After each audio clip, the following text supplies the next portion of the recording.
Hello again to everyone, and welcome to Mikhail's first fall instructor workshop. My name is Tiffany Ross, Manager of Network Learning and Development here at Mikhail, and we're really excited about today's session with Lee Shainis. But first, I will pass it to Kathy for some welcoming words. Kathy?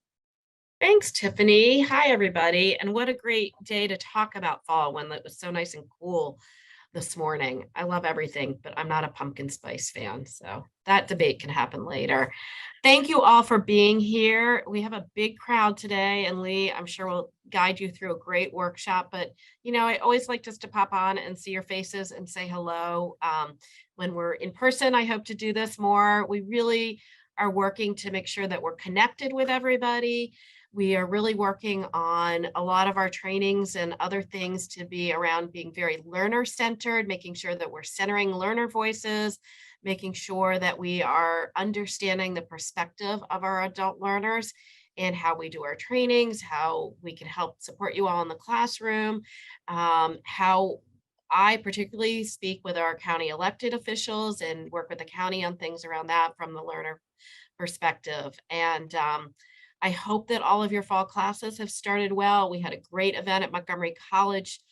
Huge thanks to them for hosting us last Saturday to hand out computers for people so that they could do online classes. And we had Wi-Fi set up so they could get free Wi-Fi, all of that. So we have a lot going on. As always, make sure that you're connected with us on LinkedIn, Facebook, Instagram. Check our website. Put your own organization's events on our event calendar. If you're an instructor and you haven't gotten into the Google group yet, make sure that you do that. I'm sure Rudy or one of her team can help you with that. That's a lot of great exchange of lesson plans and ideas and information there. And of course, we list open positions on our website. So if you have an open position, list those for volunteered and paid. And of course, help us know what you need. Be in touch with any of us, email, phone, smoke signal. There might be a few spots left for next Friday's coffee with Kathy. I don't know, but we're always happy to see you out and about as well. So I think I covered everything. Tiffany, I hope I didn't go on too long. There are 32 people in attendance. This is fantastic. So I'm going to stay on for a minute, but then I have to get back to some other things. But I just wanted to take a moment to say hello and thank you all for everything that you do, because certainly without you in the classroom and with our programs, we couldn't do our work. So we appreciate that. Thank you. Have a great workshop. Thank you so much, Kathy. So welcome to you all again. We're really excited for today's workshop, and it's my pleasure to introduce Lee Shainis. Lee is a co-founder of the nonprofit Intercambio, which he co-founded in 2000 and served as a executive director for 21 years. And in his time with the organization, he helped the organization connect 15,000 people in Boulder County, Colorado, to English classes. Sorry, I'm getting a little, yes, we can enable live transcriptions. Sorry, I'm getting all these pop-ups from Zoom. Okay. But through his work, he helped establish a national network of several hundred organizations serving English language learners. He has led over 100 cultural humility trainings, published articles about shifting power imbalances in adult education, and has led over 100 workshops for educators and administrators around English acquisition, community engagement, and shifting power dynamics.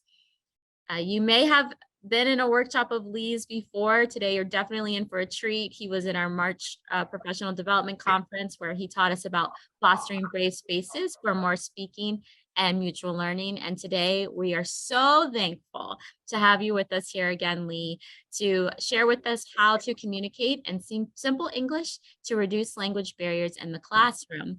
And just a friendly reminder, this is an interactive workshop, so please be prepared to fully participate in the chat and in the breakout room. With that, I pass it to you, Lee. All right. Thank you so much. Thank you, Tiffany. Thank you, Kathy. Thank you, Rudy, for having me. Thank you all for being here. I'm excited for this. It's great to see interest in this. I'm going to introduce myself in a minute, but first, I just want to do a quick little physical movement. I like to start all my online workshops with some kind of physical movement. So wherever you are, whatever you feel comfortable doing, maybe just a big stretch up in the air, a little swivel or something. Oh, sometimes if people are coming straight from another meeting sitting down, it's just nice to do a quick little 15-second movement. All right, we're ready to go. All right. So again, I'm going to, oh, there we go. Someone share my screen. Let me share here. Oh, there we go. Okay, great. So my name is Lee, and I am focusing on this new venture called Simplify Language. I've seen that this is a huge need, and I'll share a little bit more about why I'm doing this. But basically, we're providing training and services primarily for native English speakers to communicate more effectively with people from different backgrounds, and especially from different language backgrounds. So adult English teachers is a huge audience for this. But first, if you have questions, you can put those in the chat. I'll try to monitor those, but probably I'll address questions at the end, or I'll try to look at questions during the breakout rooms. We're going to be doing 2 breakout rooms. One is going to be a bit longer because I'm going to have you practice these skills that we're teaching. And the first one will be more of a reflection. So again, in the small groups, it's great if you can turn your camera on. We're going to have groups of 3 or 4 people, and it's more fun to look at faces and talk to faces than just names. So if you're able to do that, that's great. During the presentation, you could have your camera off. It's up to you.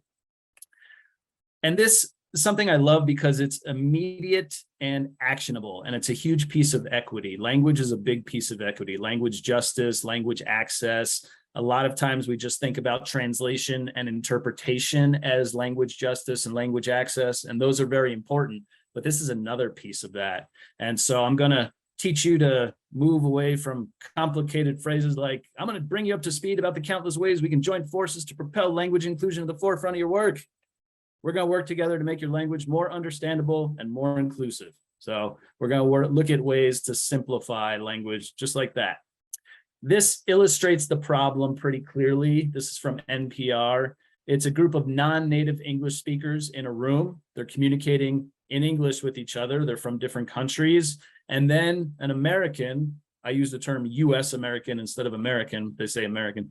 American walks into the room, starts using jargon. You hit it out of the park. Let's take a holistic approach. And people stop understanding because native English speakers don't have the same ability that English learners have to simplify our speech. When we speak naturally, the way we speak naturally is just very complex to people who are not native English speakers. So the agenda for today is we're going to start with your personal experience and a little bit of reflection. So anytime I do a workshop, it starts with some kind of reflection. So what has your experience been with language barriers? That's the big question, and then a couple of others. And then we're going to explore this problem in depth. So why is this a problem? Why is this a very serious problem, especially in English classes? What do these skills change? So when you do simplify language, what changes? And then the bulk of the training is going over these 8 tips. I have a lot more tips, but today we just have time to go over 8. And then I'm going to give you some concrete practice to work on in small groups. And then we'll review and leave maybe some time for questions at the end. And I want to say that nonverbal communication is very important, but this workshop is more about spoken and written communication. So nonverbal communication becomes even more important when you're working with very low-level English learners where you need to act out things and use a lot of images. But even with low-level English learners, your written and spoken language is extremely important.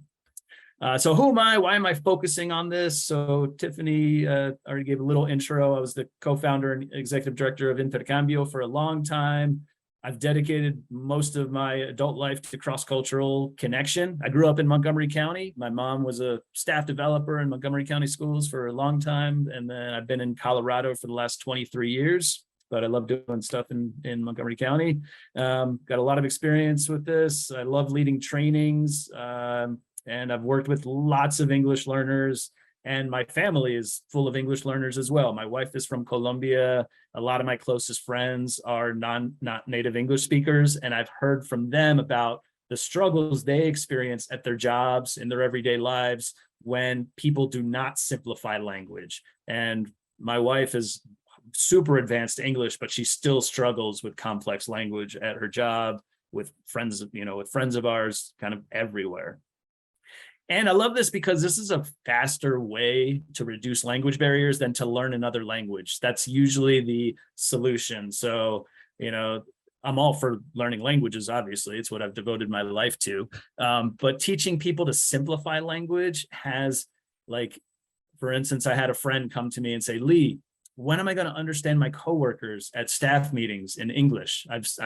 She was a student at Intercambio for 10 years. She's passed these amazingly difficult tests in English. She has a very professional job in English, but she just doesn't understand her coworkers.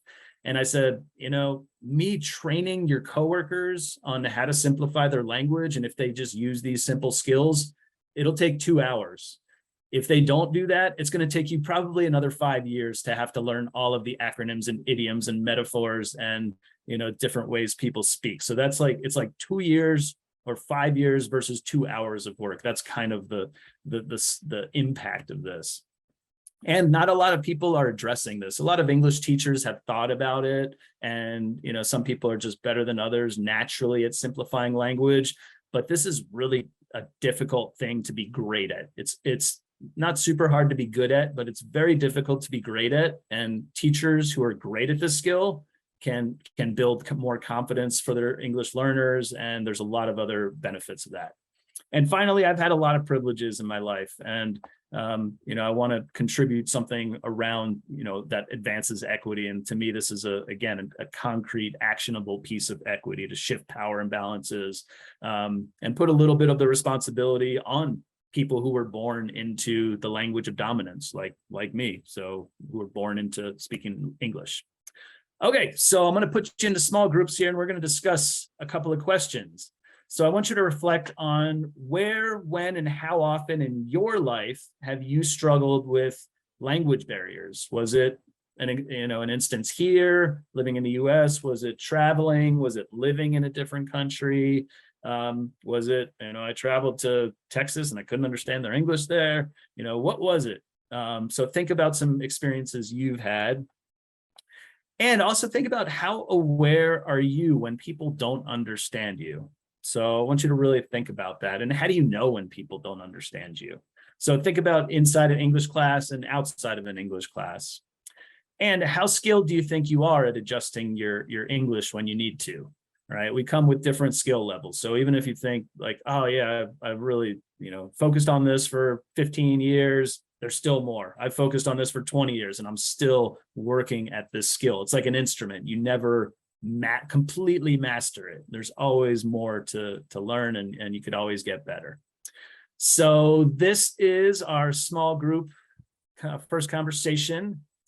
And let's see, we got it in the chat. See, Morgan, you got a couple participants there. All right, welcome back, everybody. Welcome back. How was the conversation? Good. If you'd like to share something, either in the chat or verbally about something that emerged in your group or for you personally, you can share that. I'll give people a couple seconds to write in there or to raise your hand in case you want to share something. And one thing I ask is when you share, don't say people's names from your group, like, oh, I was in a group with John and John said this, but you can just say, in my group, somebody said this, because that way we don't accidentally misrepresent something that somebody said. So yeah, so the reflection here is important, and I'll talk about why that is. But just kind of thinking about experiences. A lot of times, if we've had experiences where we've struggled with language, we can have a little more empathy in general. I had experiences, I've learned Spanish over the years, and it took me a while to say confidently, I speak Spanish, and I still struggle with people who speak, in certain ways or use certain jargon. I also tried to learn Mandarin once and went to China and failed miserably at learning Mandarin, and just experienced what what it was like. And I have a vivid memory of going to I lost my phone card. Back then we were using phone cards, and I lost my phone card. I went up to someone with my dictionary, and I said, Dian Hua, and that's all. And then he responded for like 3 minutes in rambling Mandarin. And I was like, oh my God, this guy has no idea that I'm not fluent in Mandarin. And then I came back to the States and I was like, oh my God, we do the same thing to English learners here. We just, it's like for a lot of people, it doesn't even cross their mind. So English teachers in general, you all have, we have some skills and a lot more empathy and awareness, but again, there's still a lot more we can do to really get great at this skill. So yeah, I'll catch up with the chat in a minute. So yeah, so and then body language is also a key. Okay, let's go back to the presentation here. We'll get to those tips. Okay, so why is this such a problem? This idea of simplifying language. A couple of reasons. One is when people don't understand you, they don't say anything. This is true in English classes a lot of times. This is true outside of English classes. So when people don't understand us, they typically do one of three things. They either pretend they understand. This is the most common response. They nod, they laugh if they think they're supposed to laugh. They will avoid you potentially if they can in the future, right? They can't do that in English class, but they can stop coming to English class. If they don't understand their teacher, it's very difficult to be in a class where you don't understand a lot of what your teacher says. Like at Intercambio, we always said, it's okay if you don't understand everything, but really we want them to understand as much as possible. I'll never forget, I always used to go into classes at the beginning of every semester and give a little pep talk, a little speech, a welcome.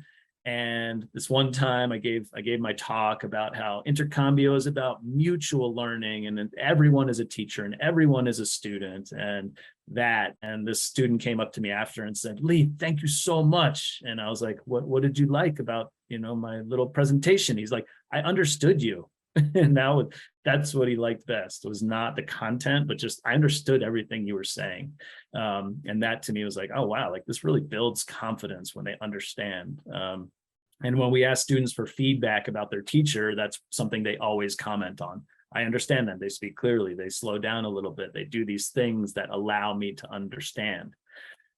Or finally, if they don't understand you, they just misunderstand and they misinterpret information, which can have severe consequences in certain work settings, safety things. So those are the three things that happen, but rarely do people stop and say, excuse me, I don't understand. What is IEP? Excuse me, I don't understand. What does blank check mean? And I could use thousands of examples of things like that people don't stop us for to ask. Second, there's a problem because typically we just put all the effort on the English learners, right? Oh, you don't understand me? Go take more English classes. There's nothing I can do about it.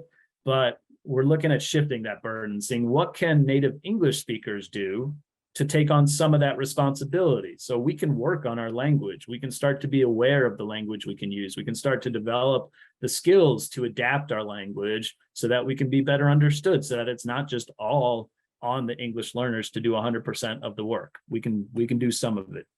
And then finally, part of this problem is people think they're good at this, but they're not.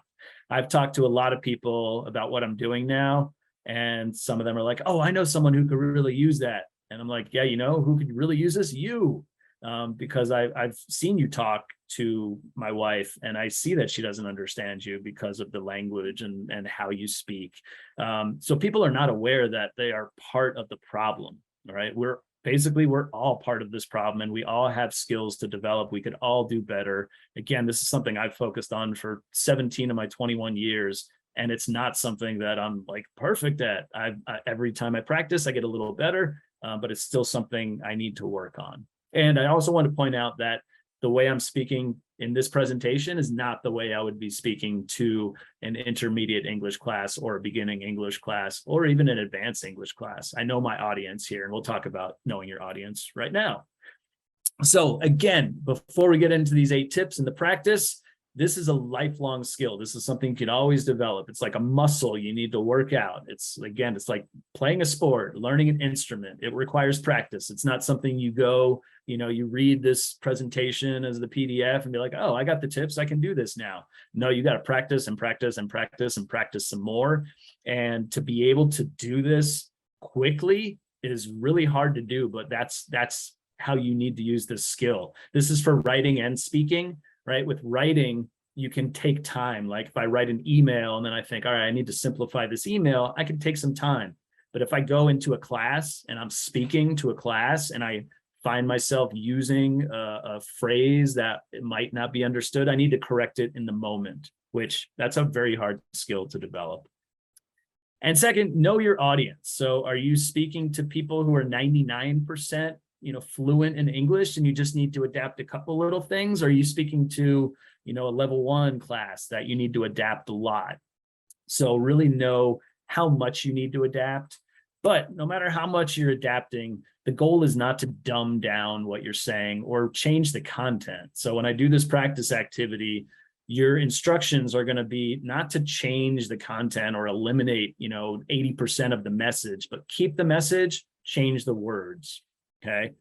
So, and the goal here is for people to not know that you are adapting your language. So you don't want to sound patronizing. You don't want to sound like you're blatantly adapting your language, which, for level 1 intro English learners, probably they do know that you're simplifying and adapting a lot. But the goal is that no matter what level, they don't know, right? So it's not taking language and making it overly simplified. It's just really tweaking things, and so that people don't even know. And this can help non-native English speakers too. I've had non-native English speakers in my workshops, and they say, actually, Lee, this is really helpful because I'm communicating in Spanish with a Spanish speaking audience, and they come from lots of different academic backgrounds. So the more I can simplify my Spanish, the more they can understand the message. And this is also actually really helpful for if you translate materials at your organization, at your school, when documents are when they're simplified first, the translations are simpler. So if you put something complicated into Google, you might get a complicated translation. If you put a simple translation into Google, it's going to do just fine, right? But if you have lots of phrasal verbs and metaphors and idioms, the Google Translate is more likely to mess up. Or when you give a professional translator some complex English, the Spanish is going to be exactly what you gave the translator, and again, that's going to be less understandable for the audience. Okay, so let's jump into the tips, and I'm going to give you lots of time in your small groups to practice these. So I've got 8 tips for you. Overall, I've got like 20 or so, but these are some of the key ones. So the first 2 are only for speaking. The rest are for speaking and writing. So speak clearly and not too loud and not too soft. When I talk to people about what I'm doing, they always laugh about like, oh yeah, like the people who just talk really loud and think that people are going to understand them if they just talk loud. And it's true. You don't want to be patronizingly loud. You don't want to be like, hello, how are you? Right? That's not good. But you also don't want to talk too soft, because if they can't hear you clearly, they can't understand you. And something I've learned is that when I watch the news or TV in Spanish, I need to turn it up a little bit, the volume. When my wife watches news in English, she needs to turn up the volume a little bit, and that makes it easier, right? Because your brain has to work harder. So if you're struggling to hear, then that's also not good. So if you're a soft talker, turn up your volume a little bit. That will help you be understood. And also, speaking clearly is about a lot of things. And when we speak naturally, we slur our words together. If you go to the grocery store and the checkout person doesn't say, did you find everything okay? They don't even say, did ya? They just say, ja. Did you find everything okay? All right. So we do that constantly. We don't say, is he busy? Is he busy? So if you want people to understand you, sometimes we have to separate out those words and not just slur things together the way we do naturally. Yeah, eventually English learners have to recognize that natural speech. But if you want them to understand you and they're not recognizing that natural speech, you need to be really conscious of how clear you're speaking. The second is slow down and pause. So how much you have to slow down, again, depends on your audience. You might have to slow down a lot. You might have to pause a lot, or you might just have to do that a little bit. But no matter what, you need to slow down and pause. Most people, I know some very fast talkers who just go, go, go, go, go, go, go, go, go, go, go, go. And the English learner is 2 minutes behind and is trying to catch up. So when you pause, you give them a chance to catch up and process. And for us, a lot of times what we think is boring and slow is what English learners appreciate. I've created a bunch of these pronunciation videos over the years, and they're so boring. And I always pop into classes and do workshops, and people are like, "Oh, you're the guy in the videos. I love those videos." I'm like, "Really? They're boring." And they're like, "Yeah." I'm like, "Oh, okay." They like it because it's slow. And I just slowly repeat things, and they can see my mouth, and they can see, and I do it a couple times. And I would like, this would be torture for me to watch, but for English learners, they appreciate that slow pace and the clear and the ability to pause and repeat, things like that. So what's boring to us isn't necessarily boring to our learners. Use simple words and phrases that don't have multiple meanings. This is a tough one because there's so many words in English that can be used in 10 or 20 different ways even. So, we drive results, but our students don't think of, they think of drive, like drive a car, meet the bar, in touch, aimed at, how did you fare? There's hundreds, thousands of examples of words like this that have multiple meanings. So if you can catch yourself before you use these words, great. If you can catch yourself after you use those words and clarify for your English learners, that's great too. Use short sentences. So this is also for speaking and writing. So this kind of goes with like the pausing. So you say a sentence, pause. All right, say another sentence, pause a little bit. It's shocking. I now have been visiting a lot of websites and just scanning the communication, and lots of websites have these 4-line, sentences. It's like, dude, break it up a little bit. All right. So in addition to one-on-one consultations, we host dozens of free financial seminars on a wide range of topics, and we reach thousands of K-12 students through our financial literacy programs in schools every year. So instead, you can say we provide consultations with individuals, free financial seminars on different topics, and financial literacy programs in schools for thousands of K-12 students, right? Kindergarten through 12th grade, if you want to spell it out. So that I could, I have a growing list of examples like this where, if you're putting out written communication, do not use long sentences if English learners or, people from diverse backgrounds is your audience. Even for me, it's hard to wrap my head around these really long rambling sentences with 8 commas in it. So break them up. And then you also see in this example some of what we call unnecessary or excess words. So that's another tip here. Let's go on to the other ones. This is a huge one. This is an obvious one, right? Avoid slang, avoid idioms, metaphors, acronyms, and abbreviations, but we use these all the time. So I popped into an online English class recently, and this teacher said, "You guys are killing it." And I was like, I don't think they understand what killing it means. I think they understand kill as something else. So it's okay if you're teaching these, but if you just use it without teaching it, it's going to lead to confusion and them not understanding you and them not feeling, confident in class. So thousands of examples of these, and in different industries, there's lots of acronyms. Somebody sent me an email yesterday where I was like, I have no idea what you're talking about. She's like, I just changed positions. Now I'm in the ICF, but it'd still be working with the UC. I was like, I don't know what either of those things are.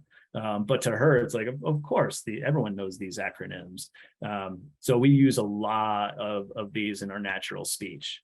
Phrasal verbs, these are very hard. This is an advanced tip. We have, again, hundreds of these in the English language. It's when you have a verb and a preposition together and they now mean something else, right? Like make out. We've got lots of uses for make out, make up, break down, let up, give in, wrap up. Let's wrap up class.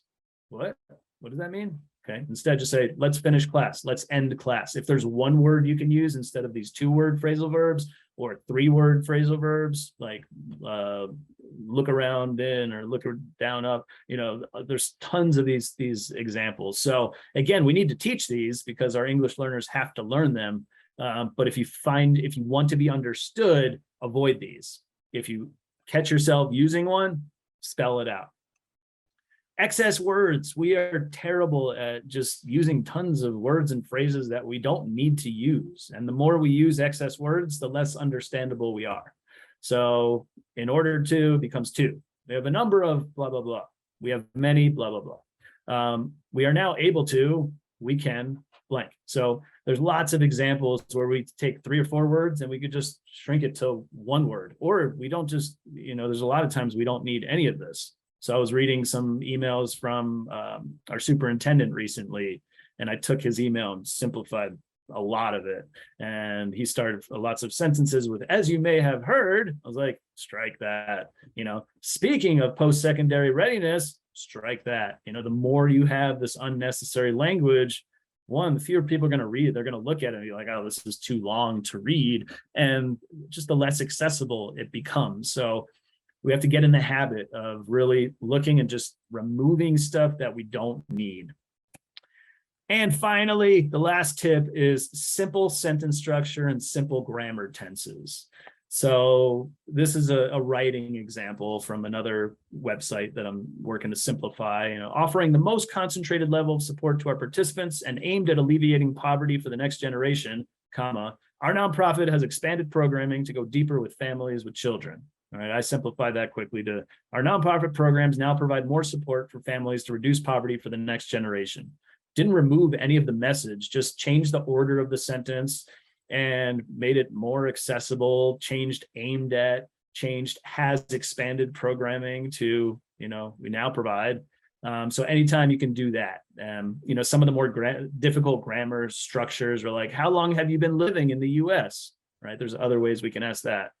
How long have you been blah, blah, blahing at the blah, blah, blah. So think about, we know, as English teachers, what the difficult grammar structures are. So try to avoid those. Again, if you want to be understood, we need to teach those in our classes. But again, if you want to be understood, check those. Okay. So now we're ready for practice. So Tiffany is going to write those 8 tips in the chat. And then she's also going to write this little sample that you're going to practice with. So I'm going to give you a nice chunk of time to work on this. And your goal is to not drastically change the content. We're going to say that like intermediate or beginner intermediate English learners is your audience here. Okay, so that's your audience you're working towards. And practice, try writing it in different ways, say it out loud, see how it sounds, what might still be complicated after you go through your first round of simplifications. If someone in your small group can use a whiteboard, that's great, because then one person can show it and then you can kind of work on it together. Or you can just kind of talk through it together if nobody knows how to use the whiteboard, that's fine. There's no right or wrong answers. There's thousands of different ways that this specific little speech can be simplified, but just try to start to make small changes and just, see what you can do here. So I'm going to read this out loud because it's not that unnatural. Hello, everyone. Welcome to another semester of English classes. We are so pleased that you're here, and we hope that you have an amazing experience with the program. We've been running our program for a long time, and we know that it takes a great deal of courage to even show up to take classes, because learning English is a long and difficult journey, but we will be with you every step of the way. In order to succeed, you'll need to persevere, practice a lot, and not give up when things get hard. If you're ever feeling stuck or frustrated, don't hesitate to reach out to us. And the connections you build with your peers is as important as learning English, because we want to create a positive community here. So please, no matter what, treat everyone with respect.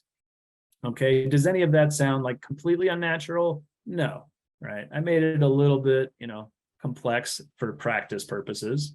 But this is not like, whoa, I would never say those words. Those are pretty standard words, or, you know, I've seen a lot worse. So if everyone wants to turn on their camera, all right, cool. We'll see you back here in 12 minutes. All right, welcome back. Welcome back. How did it go? We need another 5 minutes. I know it's hard. It's hard. whatever you were able to do is good practice. So everyone will be back in a second here. For those of you back already, if you do have something you could copy and paste into the chat, you can do that. So welcome back, everyone. Was it good practice? Good. Your brains hurt? It's good. I want your brain to hurt a little bit. It's like stretching. If your body doesn't hurt a little bit after stretching, you haven't worked hard enough. So if you're just coming back, oh, cool. All right. So I see that one group said that put their simplification in the chat. If you don't have a final product, that's okay. Again, the goal was to just really practice and talk through and identify like, might that be challenging, or that's okay. Or I heard people also talking about turning a kind of something with a negative spin to something more positive, which is also great. So yeah, let's give people a second to put. All right, I see someone was having fun. That's good. That's part of the job here. I didn't know how to save to the chat, so I just took a picture of it. Okay, that works. Yeah, if you can't share it, that's okay. So one is, hello, welcome back. We're happy to see you. We know learning English is hard, but we are here to help you. We will need practice and hard work. Please contact me at blank if you need help. Don't stop trying when it gets hard. Everybody's learning together. Ask questions. We are here to learn and make friends with each other. Great. I think you kind of captured like all the key messages there. Yeah, that was excellent. I'll read this other one. Hello, welcome to English class. We are happy you are here and hope you enjoy the class. Learning English is difficult and takes time, but we will help you. Learning English is difficult, but practicing and speaking with others is helpful. We will learn together. Don't give up. If the work is too hard, please call us or text us. When we speak with others in the group, we speak with respect. All right, excellent. Love it. Good. Cool. Any others that people want to share here? Or does anyone want to just kind of share how the process was? Yeah, I could read aloud what we wrote, okay? Okay, go for it. Okay, hi. I thought hi sounded much friendlier than hello. Hi, right. Welcome to English class. We are happy to see you. We hope you have a good time. We know English is hard, but we will help you. You will need to practice and work hard. If you need help, please tell us. Making friends with the people in your class is important too. Please be nice to everyone in your class. I wasn't sure if they know the word respect. Yeah, it's hard to know which words are, they understand already or not. Respect is a word that doesn't have a lot of meanings. It's a pretty common word. So I would think it's a generally understood word. Yeah, I'm not sure. But depends on the individual for sure. Right. Yep. Excellent. Good. Anyone else want to kind of share what the process was like? If it was easier than you thought, if it was harder than you thought, it took long, you didn't have enough time, what worked? Love to hear from just a couple people quickly. If anyone would like to share. Hi, Yeah, I'm Lisa. Yolanda, and I actually thought it was a lot easier There you than go. I anticipated. You kind of brainstorm, and now I'm going to kind of revise some of my information and lessons, and could I make this more simple? And even with advanced students, the simpler the better. Exactly. It doesn't matter which level. So yeah, I think I'm just gonna start doing that from now on. Awesome. Thanks for sharing that, Yolanda. Well, and Lisa, you got your hand up? I do. I thought it was fun. I enjoyed myself. And I think what was important was what you had said about, it was good to hear other people speak and hear that there were too many words, because I take it for granted because English is so easy and I've done it all my life. But really focusing and listening on other people speak, we could take out extra words. Yeah, Yeah, great. Yeah, sometimes it helps to hear it out loud and Mhm. hear it from different people. Absolutely. Cool. Other thoughts, reflections from that experience? Yes, so, Well, go ahead. Peggy, oh, go ahead, Peggy, and then Okay, I thought it was very, very wordy.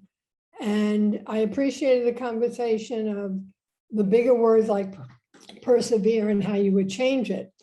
But I looked at it as doing it with bullet points, main topics and bullet points as a way to simplify it with people. And if they were reading it, I mean, it may be different hearing it, but reading it, I think it's easier with topic headings and then bullet points. yeah, absolutely. Yeah, a lot of times when I offer simplification suggestions for writing, it's almost always includes bullet points. Hmm. Good. And Sophie, Yes, Sophie. Sophie. Yes, the exercise was fun. Nice. I appreciated the perspectives of trying to kind of simplify the sentence from the different participants, everybody coming with a different approach and a different perspective. And I think it's helping me learn, actually broadening my learning on how to do it better. The approach we took was we opened it up and right away went to words that we identified. One was persevere. And how do we simplify persevere? And what do we take out? Highlighted all of those things. Oh, nice. And then came back to now, how do we simplify what remains? Yep. So it was very nice. Great. Awesome. Thanks for sharing that. Cool. All right. Thank you, everyone. I'm gonna go back to the presentation. And if you have anything else you want to share with the group, you can include that in the chat there. So, but y'all did awesome. Good job. I popped into each group and everyone was having good conversation and practicing. So that's really what we want. So here's, yeah, like you said, Sophie, this is kind of how I approach it. I kind of highlight the potentially difficult words or phrases and things that could be simplified, and then just kind of go at it that way. So yeah, a lot of you kind of already addressed these. Even the word so is a tough one. That word so is used by a lot. Please is confusing because please, a lot of our students understand please is like, can I please have this? But here it's meant to be happy. There's some complex grammar in there. There's words that have multiple meaning, like long. I've got some of those excess words in order to. Even give up. I changed give up because again, up, a lot of our students associate up with and give, like I give up. So if they haven't learned what give up means, what did I simplify that to? Yeah, don't stop. Don't stop coming to class. Continue coming to class. You need to continue to practice and come to class. So yeah, lots of things, but I think y'all got it. And again, this isn't like the correct answer, the best way to simplify. This is just one of many ways this could be simplified. A lot of this is just trying different things and seeing what, throw things at a wall and see what sticks. And also kind of tune in to know, are my students understanding this or not? So, always checking for comprehension. That's a huge thing in English, is you don't just ask, do y'all understand? Right? Because what do they do when they don't understand? They pretend, they avoid you, or they misunderstand. Those are the three things. Lee, I can just, Yeah. I can say from this morning, I was just teaching a strong intermediate class and they do not know the word experience. And I've been teaching them present perfect. And I was saying, it shows you've had the experience. And they were like, what's experience, teacher?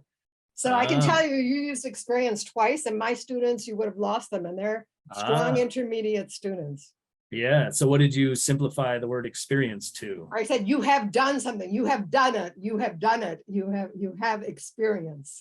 Oh, nice. There you go. Good. Excellent. Thank you for sharing that. Any other like specific stuff like that any people want to share? You're welcome to do that and put it in the chat.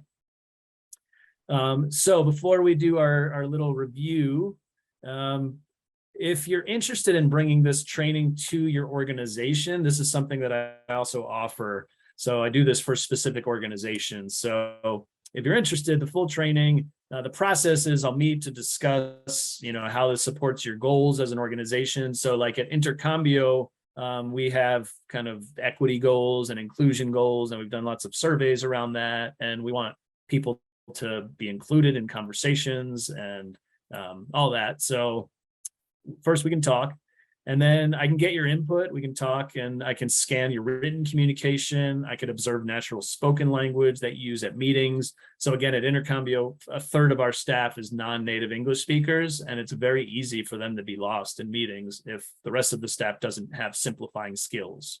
I was talking to one of our directors. She's the only director of the team of 5 directors who's not a native English speaker. And she said, Lee, I miss having you at the meetings because you were always there. You would know when someone said something that I don't understand, and you would have them, explain it. So if someone's, we had somebody who always said, that's the bee's knees. And she was like, las rodillas de las abejas? What is that?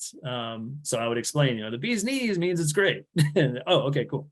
So little things like that. So having like, an ally who could explain things or clarify things when things aren't being understood. And then I recommend doing, a quarterly 2-hour trainings of this, because again, it's not just something you do once and, oh, you're great. This is an opportunity like today to do this in groups, to get feedback, to hear how it sounds, to hear how other people would do it, to learn, the next set of simplifying skills and tips. So, I recommend doing this periodically with or without me. If this is something you could do on your own and you feel like, yeah, we can be accountable in our organization, that's great.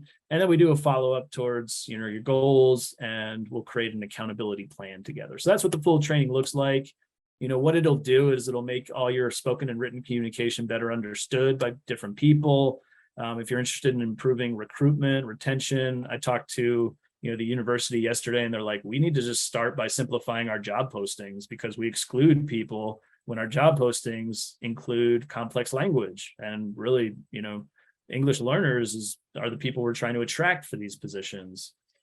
Making your websites, newsletters, emails, anything more accessible. So something I want you to do as ongoing homework is every time you send an email, I don't care who it's for, just scan it real quick and try to simplify it as practice. So even if I'm emailing Tiffany, right, I don't need to simplify my language, but I could probably shorten some stuff. So just get in that habit of starting to simplify your language and working that muscle again. And especially if you're writing to somebody who is from, a diverse language background.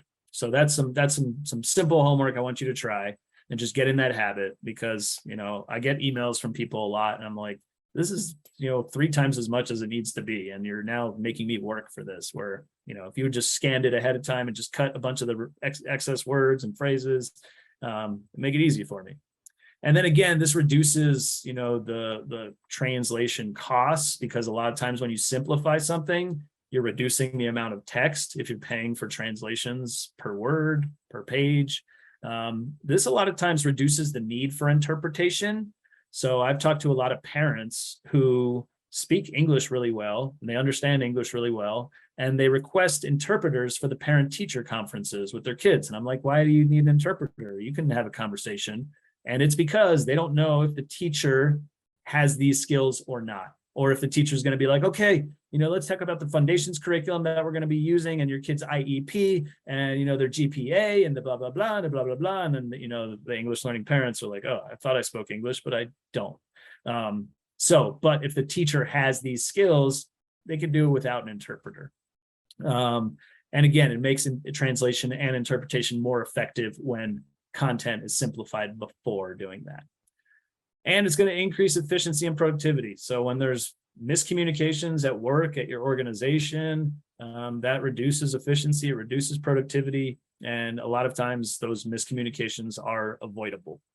So that's the kind of what the full training will bring, and I can talk to you about that. So now we've got some time for some review and some next steps. So I want everyone to share either in the chat, or you can take yourself off mute if you want to share verbally, orally, whatever you say. Something you're taking away from this training, and something you want to try, an action you'll take, and when. Okay, so I either want to see 33 things in the chat, or if you want to share verbally here. And then Tiffany put a little link in the chat if you want to join our mailing list. I don't send lots of emails, but I will send one every now and then about some videos we put out or new content, or see if you're interested in training for your organization. And that's my email there on that screen. So I'm going to take this off of screen share. So again, what are you taking away from this training, and what's an action you're going to take? And I will kind of read some of these as they come up. So good. So review lessons for your class and simplify them. Yeah, just recognize generally that language can be better understood if it's simplified first. So paying attention to spoken and written language, shorter sentences, avoiding contractions, idioms. Contractions is something that's kind of a tricky one, because we pretty much 100% of native English speakers use contractions 100% of the time. So our students definitely need to recognize those. So I was just having a conversation with our curriculum and training team about contractions. And, we don't avoid them, but we make sure that we do teach them. So, even in an intro level, those students need to learn, what's your name? And you can teach them also that what is equals what's, but we're going to use one or the other, right? So just pick one. And it's not like the contraction is better or worse. So I wouldn't say always avoid contractions, but make sure that your students are taught the contraction, and that's what they're going to hear a lot. All right, so plan more carefully in how you explain activities. Yes, so it's easy to over-explain activities, and it's easy to lose your students when you over-explain an activity.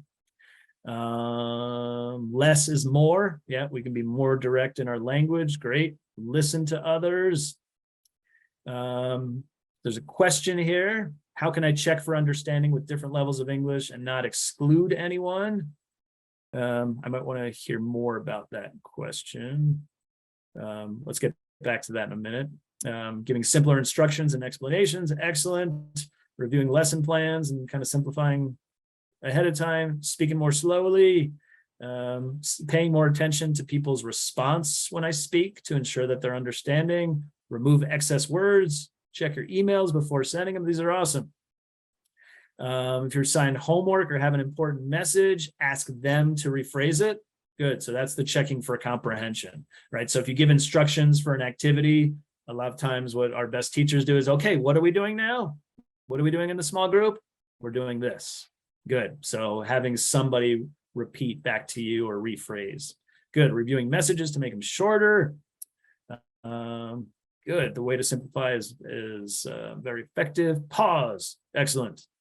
Be intentional about that. Yeah, that's one huge thing, is just being intentional, turning on this awareness button, right? That's like the number one thing. If you're not aware of it, you're not going to do it. If you turn it on, if you're intentional, you're going to start to do it, start to get better. Good. So first time teaching level 1. And it's great to be reminded of the audience, how I communicate. So you got to really use these skills even more in the low level classes. Avoiding idioms and the 2-word verbs. Good. Writing can reinforce what you said verbally. These are awesome. Lots of great things to look for when creating messages. Pause more. And I think that's what we got. Awesome. Thank you for that wrap up. Is there a reference for the tips you mentioned at the beginning? Yes, I believe you will get a PDF of this presentation. We're also going to be putting some videos on the Simplify Language website pretty soon. I just launched the website, so there's still some gaps, but there's going to be some good short videos and resources on there pretty soon.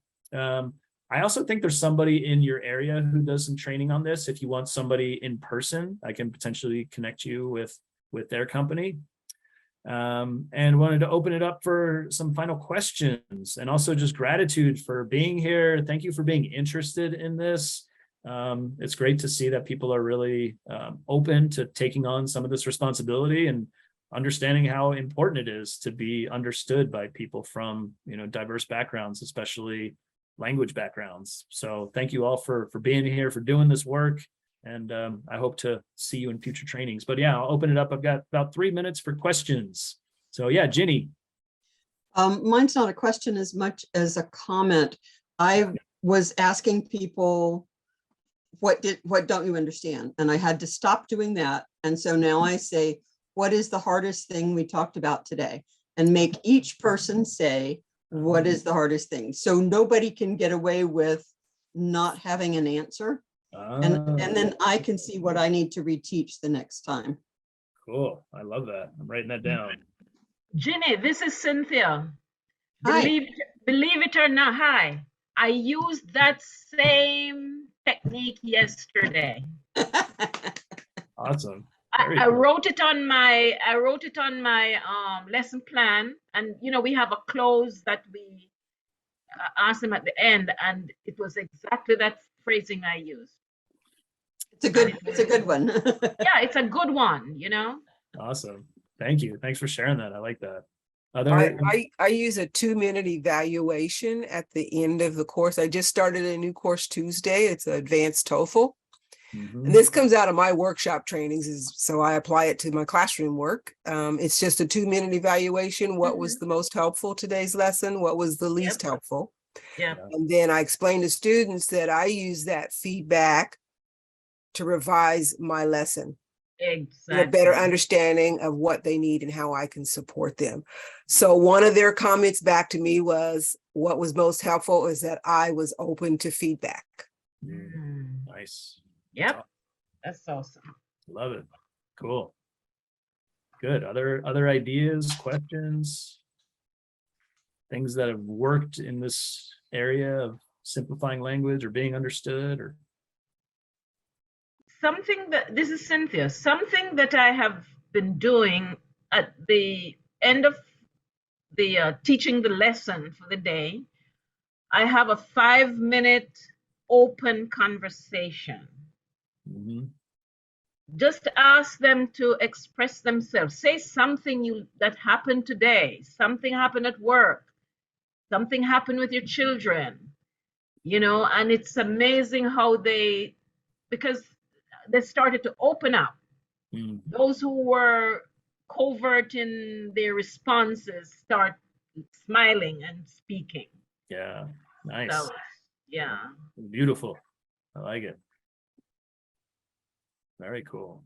Anything else? Any final thoughts, comments? All right.